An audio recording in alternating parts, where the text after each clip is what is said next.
DHA वाली made की महीने की इनकम कितनी है और वायरल होने की असल वजह क्या थी। पहली वीडियो मिलियन में कैसे चली गई और एक छोटे से 2 कमरे के फ्लैट में रहने वाली डीएचए की मालकिन आज इतने बड़े घर की मालकिन कैसे बन गई।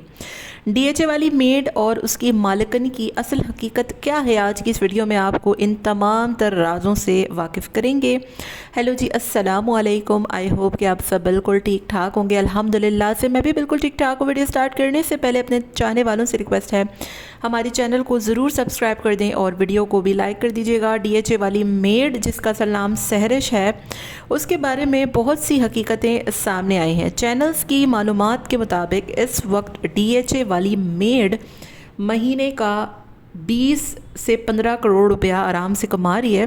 प्रमोशंस इतनी हैं कि जिसकी कोई गिनती भी नहीं आती।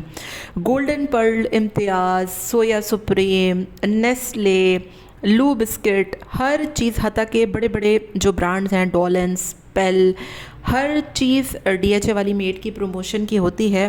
और एक अंदाजे के मुताबिक इस वक्त 15 से 20 करोड़ रुपया वो बंदी आराम से कमा रही है। सोशल मीडिया की अर्निंग साइट पे रख दीजिए आप लोग। ये बात सिर्फ उस कह लें कि प्रमोशंस के पैसे की है जो प्रमोशंस इस वक्त डीएचए वाली मेड कर रही है। डीएचए वाली मेड कोई व्लॉगिंग नहीं करती, कोई व्लॉगर नहीं है, कोई फैमिली व्लॉगिंग नहीं बनाती, डेली वो वीडियोस नहीं बनाती है। उसका काम सिर्फ शॉर्ट्स वीडियो में प्रमोशंस करना होता है चीज़ों की। हर कुकिंग में उस बंदी की आटे से लेके चीनी तक की प्रमोशन होती है। और जिस चीज़ में वो कुकिंग करती है, चाहे वो ओवन हो, चाहे वो फ्रिज हो, चाहे वो कोई भी इलेक्ट्रॉनिक आइटम हो, यहाँ तक के एक मिलाने वाले चमचे से लेकर, अंडे से लेकर एक मसाला तक उस बंदी का प्रमोशन का होता है। इन ड्राइव में बैठकर जाती है तो वो प्रमोशन की होती है, स्कूटी यूज़ करती है तो वो प्रमोशन की होती है, शैम्पू दिखाती है तो वो भी प्रमोशन की होती है, कोई ग्रोसरी खरीद के लाती है तो वो भी प्रमोशन की होती है। 20 करोड़ रुपया महीने का कमाने वाली डीएचए की मासी इतनी अमीर कबीर कैसे बन गई और इसकी असल मालकिन की हकीकत क्या है। बात दरअसल मालकिन और नौकरानी की है ही नहीं, ना इसमें कोई नौकरानी है ना इसमें कोई मालकिन है। ये एक प्रोडक्शन की टीम है जिसने एक कंसेप्ट निकाला कि एक मासी को बनाकर उससे स्क्रिप्ट पढ़वा कर और मालकिन की बुराइयां करवा कर एक ऐसा स्क्रिप्ट चटपटा सा देंगे जो कि लोगों को बड़ा पसंद आएगा, और लोगों को पसंद भी आया। पहली वीडियो इन्होंने स्पॉन्सर्ड की थी और उसको जो है वो फेसबुक के ज़रिए पैसे ख़रीद के उसके व्यूज़ ख़रीदे। और जब ये कॉन्सेप्ट इतना वायरल हो गया लोगों की तरफ, तो लोगों ने उनकी वीडियोज़ को ख़ुद ब खुद देखना शुरू कर दिया। कहते हैं ना, कुछ पाने के लिए बहुत कुछ लगाना पड़ता है। तो इन्होंने बहुत कुछ लगाया। शुरू में लोगों को समझ नहीं आया कि ये आखिर क्या चक्कर है, लेकिन जैसे जैसे उसकी वीडियोस इतनी चटपटी बनी, लोगों ने उनको इतना ज़्यादा वॉच किया, इतना ज़्यादा पसंद किया, और अब लोग इसी कश्मकश में मुब्तला है कि ये मालकिन है, ये मेड है, ये फ़लानी है, ये डमाकी है। क्योंकि लोगों को समझ ही नहीं आ रहा असल बात है क्या। और असल बात ये है कि जिस घर में वो शूटिंग करती है वहाँ पर बाकायदा तौर पर कैमरास फिक्स्ड हैं, इतनी प्रोफेशनल तरीके से वीडियो शूट हो रही होती है, इतने प्रोफेशनल तरीके से वो बंदी बात कर रही होती है, एडिटिंग इतनी ज़बरदस्त होती है, कभी फास्ट मोड, कभी स्लो मोड, और कभी कुछ पार्सल्स खोल खोल के दिखाए जा रहे होते हैं। और हर चीज़ जो फ्रिज इनका पूरा मुंह तक भरा हुआ होता है ना कि फट जाएगा किसी भी वक्त, वो सारी की सारी फ्रिज में मौजूद चीज़ें वो सब प्रमोशंस की होती हैं।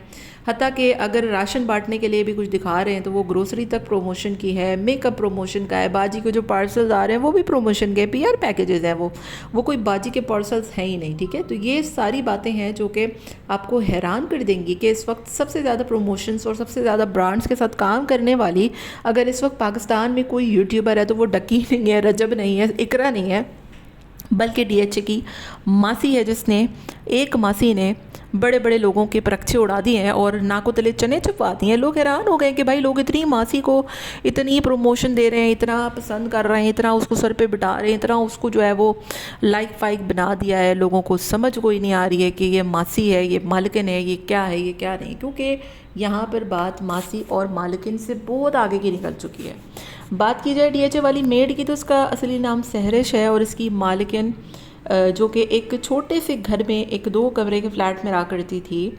और ख़ुद उसने डीएचए वाली मेड ने बताया है कि हमारी जो मालकिन है वो पहले बहुत गरीब हुआ करती थी, और अब जब उसने ये आइडिया दिया, कॉन्सेप्ट निकाला, लोगों को ये आइडिया इतना पसंद आया कि अब जो है वो पैसे की इतनी रेल पेल हो गई है कि डिवीज़न हो रही है। लेकिन लेकिन लेकिन अफसोस की बात यह है कि ये बॉन्ड किसी भी वक्त टूट सकता है, क्योंकि डीएचए वाली मेट को पता है कि मशहूर तो वो खुद हुई है अपना चेहरा दिखाकर, और वो जो भी बंदी है वो मासी है या इनके घर पे काम करती है या फिर उन्होंने उसको हायर किया हुआ है कि तुमने मासी बन के इस स्क्रिप्ट में आना है, तो वो बंदी अब अगर अपना हिस्सा ज़्यादा मांगे या कम मांगे, क्योंकि आपको पता है पार्टनरशिप जो है वो जब तक रहती है तब तक आप दोनों इस चीज़ में मतलब म्यूचुअल अंडरस्टैंडिंग होती है।